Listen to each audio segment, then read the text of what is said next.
Kepada orang Sabah, jangan lupa ICW Borneo 2026 akan berlangsung pada 12 hingga 13 Mei 2026 di Kota Kinabalu, Sabah. ICW Borneo adalah langkah penting dalam memperluas keterlibatan industri di Malaysia Timur. Fokus utama ICW Borneo adalah untuk menghubungkan pemain industri di Malaysia Timur dengan peluang di Malaysia Barat dan negara-negara jiran ASEAN.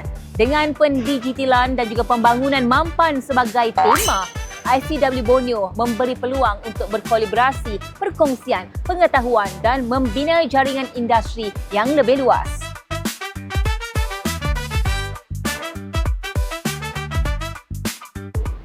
Guys, ikuti perjalanan ICW Borneo dan juga BLSPO 2026 bersama CIDB TV untuk melihat bagaimana kita semua akan bersama-sama memperkukuhkan sektor pembinaan di Malaysia dan juga ASEAN. Orang Sabah wajib datang. Boleh bakal kau!